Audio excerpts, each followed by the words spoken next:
Mandems, Galdems, watching on the video. Kneeling before football matches is no longer mandatory. Do you think it worked? Well, to be honest, I think it has had some sort of impact because people are now more consciously aware of like if things happen in the future regarding like taking a knee, coming to raise, people will be more like, oh, hang on a minute, what's happening here? And will be doing more about it. Having doing it in a weekly football basis or taking a knee, I think it has lost its meaning and it's more now just a plain gesture, just to remind people of something that's like that we're doing. It's like, and people forget it throughout the whole game. Like when people take a knee, it's like, oh yeah, Black Lives Matter. But then that's it. Goes back to the game. Go back to your normal lives. Yeah. So I agree that it shouldn't be mandatory anymore.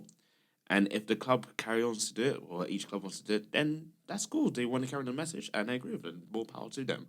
But to force people to do it at this point, I don't think you're doing anything more than just actually just playing the game. AD, what do you think? Do you think it worked? You know, some games have done the knee still, and some teams have opted not to do it because it's not mandatory. What's your thoughts? Do you think it worked over the last couple of years? And, you know, does some teams not making it mandatory now mean it's going to lose its essence? I mean, are people still racist? Are people still racist? Yes. No, but I think for me, the whole kneeling should have been. You almost like the knee almost needed to be like a platform to get to something else to actually action genuine change. And for me, I just find football a farce. I just find morality in football is because I'll give you an example. Because I think it's in May or June is LGBTQ month, right? And then you have like captains wearing rainbow armbands, rainbow laces, all of this sort of stuff. But then you're gonna go to a World Cup in Qatar where being homosexual is illegal. And similarly to this, it almost feels like, oh yeah, it's all cute, like yeah, referees and players getting on their knees, doing the Black Power sign, but what actually comes for it? What's next? Where's the actual change going to be? Where's the actual change going to come from? So that I think that's my thing. I think it has become a bit of a bit of an empty gesture. That's why people like Zaha stopped doing it because it's like, well, yeah, I can do the knee here, but then I can go play an away game in Bosnia and they could call me a black, you know what, throw bananas at me and the team will get hit with a 10 grand fine. Well, what do you think about the fact that, so you mentioned the Premier League sort of doing all this, the Rainbow Laces thing for Pride Month and all of that, and then obviously the Qatar World Cup being completely conflicted. What do you think about the fact that those are two different organisations? Like the Premier, because if it was the Premier League doing a Premier League show in Qatar, then I could see a huge contradiction. But the World Cup, as far as I know, they've never done any pride thing. That's what I was going to ask. Have FIFA ever done that? Yes, FIFA. That's what I meant to say. FIFA is the organisation. Not to my knowledge. Because I know FIFA tend to be like very, well, supposedly neutral. Yeah. Like they're not supposed to have They got to try and please everybody, isn't it? So they don't even, they don't touch, well. Please their bank accounts more, like. Yeah. I mean no, but my thing is, right, football's football, right? And ultimately, that's something that you want to eradicate from the game, point blank period. Not just in England, but, you know, hopefully in the world one day, but failing that, at least in football anyway. So I think for them to actually play the World Cup there is a bit of a slap in the face of that movement. And similarly, personally, I just don't think much has been done with regards to racism. Like a player can drop a 4 out of 10, and some kid in Stoke on Trent is calling them all sorts. in that scenario, like, what are we expecting the Premier League to do? It's a good question because that's the thing. It's, you know, okay, great, we did the knee. Like, now we want to see some action. What is the action? Like, what are we talking about? I'll give. Yeah, go on. So I was gonna say, well, I think Wilfred Zaha, I think it was he because I think this actually happened to him. He mooted the point. Well, hang on a minute. If you want to make a Twitter account, provide ID.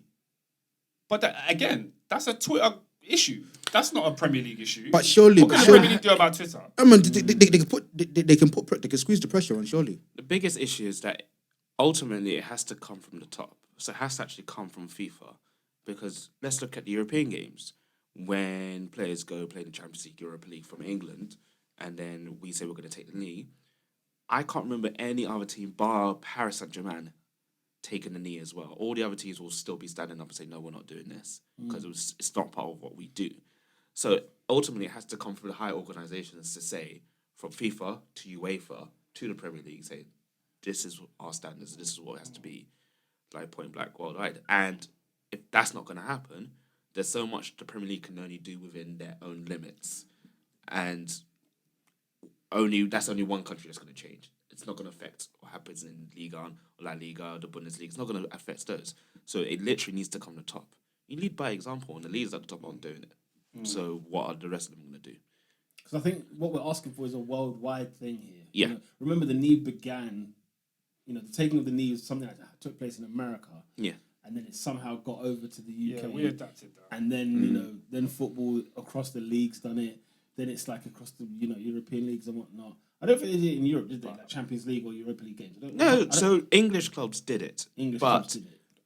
Not every other team around Europe Yeah. did. So what we're asking for is, we're talking about moving mountains here. Like, it's not something that you're going to necessarily get. Because I know Les Ferdinand was of the same approach as Will Saha in terms of, like, look, gesture was great in terms of, like, you put the Black Lives Matter on the shirts, for example. Like, it was all, like, we get it. We get the heart. It was actually a good cause, right? But that won't change.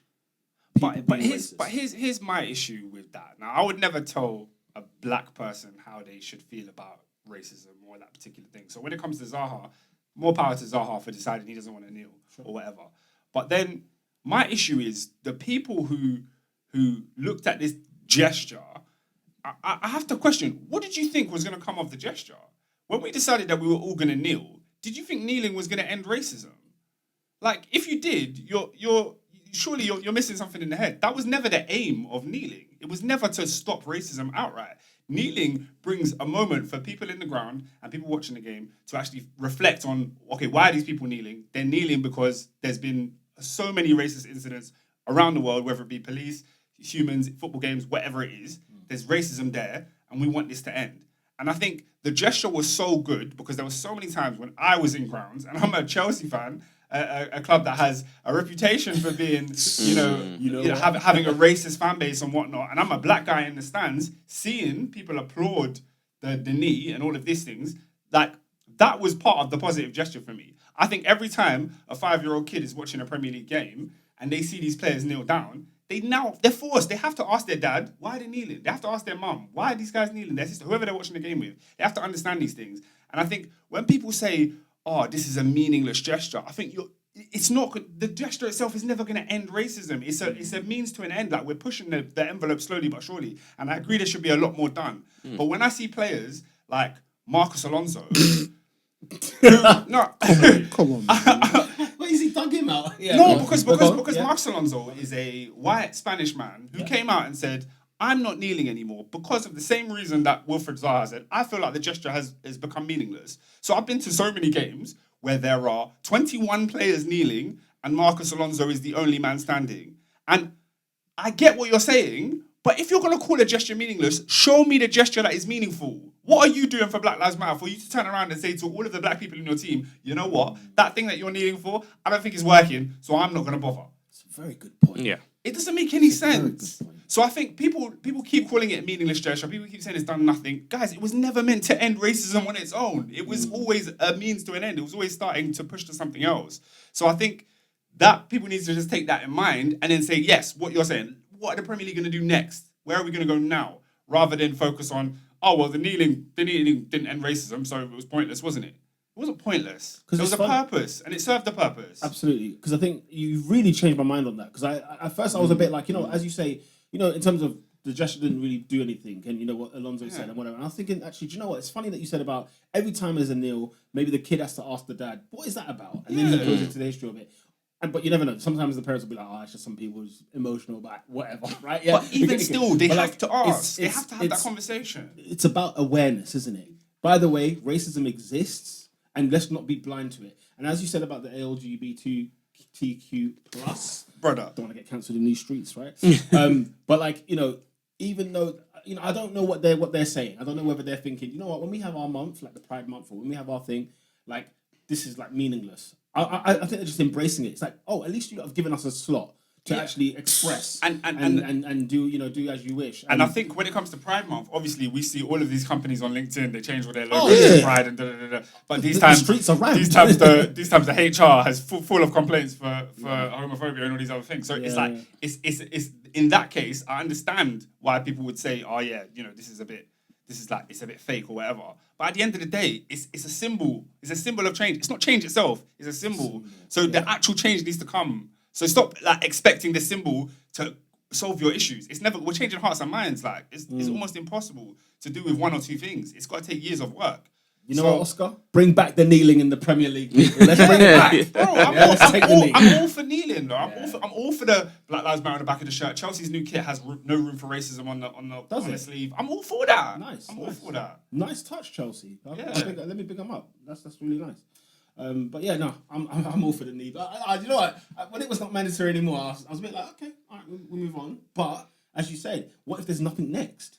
Do we have to wait for the next killing? Bro, Gotta wait for the next killing and then we're here again. That's the maybe thing, innit? maybe I need to research on Marcus Alonso specifically. But my man said I'm not kneeling and did nothing, as far as I know. And I'm a Chelsea fan, so I'm in tune with him. But so it's not like he did nothing. But you're more. But you seem to be more responsive of Zaha's part. Is it because he's black? Yeah, but purely because the racial. Is that racist? No, purely because you're the victim of the thing. It's like for the Pride thing. Like I don't relate to the Pride struggle. 'Cause I don't fully understand it. But a person who has been like has experienced homophobia or that kind of abuse, that I'll take their opinion for how they react to it in a different way. I can have my opinion on how to react, but at the end of the day, that's not It's not affecting for me. you, yeah. So it's the same thing with the women's game or whatever it is. Like when Zaha's saying this is how I feel, I respect his decision. I don't feel the same way. Obviously, I'm not a player, but you know what I mean. I don't feel the same way. And if any of you as black men had the same thing, I'd respect your opinion, but I was still say mine. But when it comes to someone else who's not affected by this thing, now having his opinion and making his stance, I'm like, all right, let me question your stance. What are you really saying? Yeah, fair enough. But that's why I say, and I completely agree with it. What's next? That's the ultimate question. What's next, and who infects this change? And ultimately, it has to be from the top. It does. It can't be just Chelsea doing the Black Lives Matter, because then that's just one club. That's one club saying, "Oh, we need to think about this." That means all 20 clubs need to do that. It means the whole 92 needs to go there, get together. The whole the European Football, the ECF, something like that. Yeah. All the chairmen need to do that, and ultimately, FIFA need to have some sort of stance. Especially in these times, if we're gonna do representing LGBTQ plus, Black lives, everyone that has been affected by any type of harassment, change. all that stuff, The amount of zero emissions we're doing We- for freaking climate change. they need to take a stance as well. You just can't forever say like we're going to ignore it, because then you're gonna do something that's gonna affect a lot of people, aka Russia and Qatar. Sure. It's caused a lot of hassle. But do you know the harsh reality?